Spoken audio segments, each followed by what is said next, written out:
All right, Michael, I know that you predominantly deal in the luxury market and a lot of jumbo loans. And you've worked for a lot of the big name banks and mortgage banks out there that, a lot of times have separate departments solely focused to those types of loans. As a broker, how do you compete on those types of deals against what has historically been, banks and things that dominate the market? How are you staying competitive, and how are you capturing those deals as a broker? Yeah, so it's a great question because I worked at those big banks for a long time. As you and I have discussed before, for many years, I was the number one producer at Citibank, MetLife, Capital One. I always rose to the top at those banks. And what I learned there was the way I was able to do two, $300 million when the average producer there does like 50 to 100 million is I had mastered exceptions. Now, think about what I'm saying. A little strange.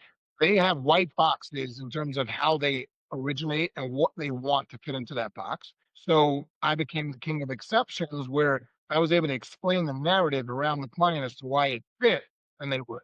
But then the light bulb went off and said, "So you're finding a way, Michael, to become successful within what you have. But the truth is, it's not what they're looking for. The city, the Wells Fargo's, the Bank of America's, all these big name banks, they want vanilla, simple loans. That's really what they want, which therefore produces loan officers that don't do that much in production because they're limited for that kind of pro. I don't like saying no to anyone. I worked at a big bank. I don't like to talk badly about anyone, but I worked at one big bank for 71 days. And the reason I left was their mentality was we say yes to one out of every two customers. So I said, I don't want to come into work every day where I have to say no to half the people I speak to. It just doesn't make sense. Again, you and I have also discussed the why so that I could explain how. So it didn't resonate or sit well with me. So when it comes to like this market, I get a lot of that jumbo business. I'll give you a great example of a deal I recently closed. Came to me from a UBS financial advisor. UBS is a phenomenal shop. Anyone that banks with them knows it.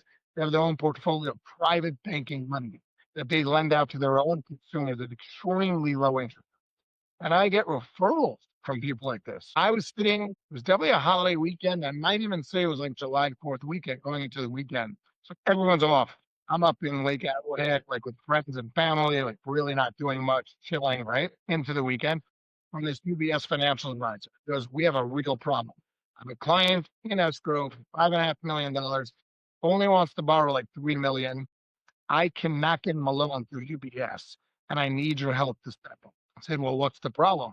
This guy buys and sells businesses. He sold a business. It's actually very famous. You would know about it. Most people would know about it. And he's still in his residual payouts. He's dabbling in other businesses, but he has not landed a new business. Now, going back to that little white box, if you're trying to get this deal done by anyone that's using a tax return or something of that nature, they're like, well, where's the consistency of his income? Right.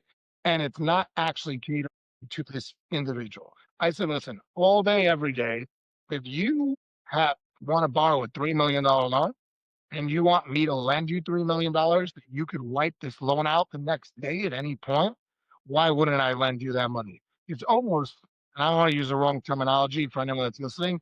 It's almost like a bridge until I need to wipe this thing out, right? So if I want to use the money, if I want to draw against this, I can. If I don't, I don't have to. I took this loan in and have to close it in 12 business days. 12 business days. And you would think like, okay, I just simplified it and everything's going to be like really easy. Oh my gosh. So Michael, if I ever come across that guy, then great. So as we all know, there's different pieces, there's income, assets, and credit to a loan. So I bring in the deal. We have an income problem. We're not showing his income. We've got a ton of assets. And I run his credit and he has like an 800 credit score. I'm like, God has blessed me this weekend. This is going to be a fun one. Easy peasy, right? Come in the next week, and all I need to do is really just verify his asset. Well, it turns out that his assets were actually leveraged in the UBS account.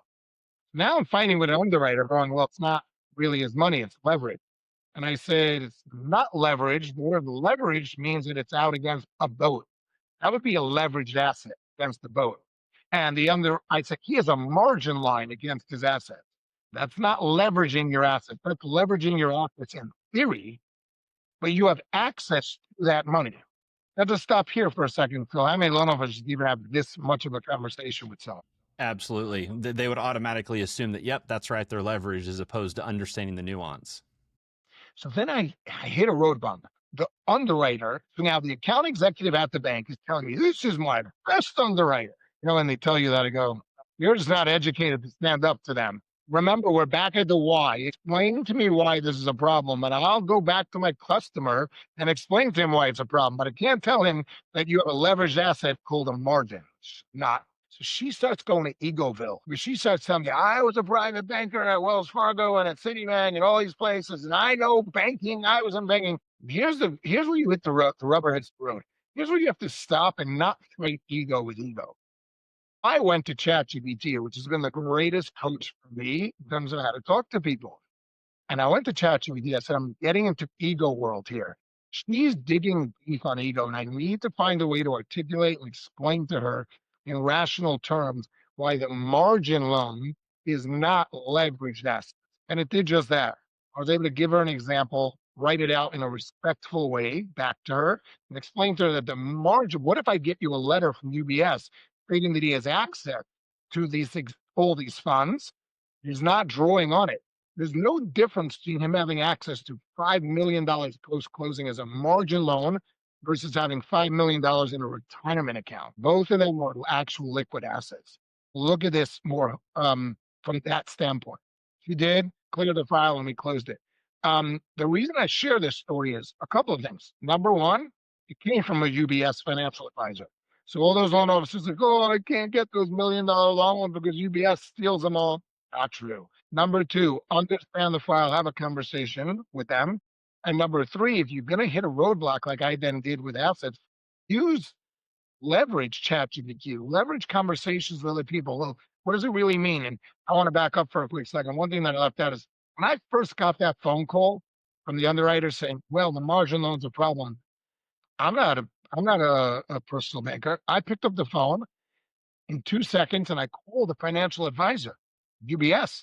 I said, hey, the underwriter's telling me X. Teach me, explain to me. Are they right? Or are they wrong? Because if the underwriter was right and it was a leverage asset against a boat or something like that, then you don't have access to that money. It's against a different collateral. He says, no, no, no, you're not understanding it. It's just a margin. He explained it to me. Go learn.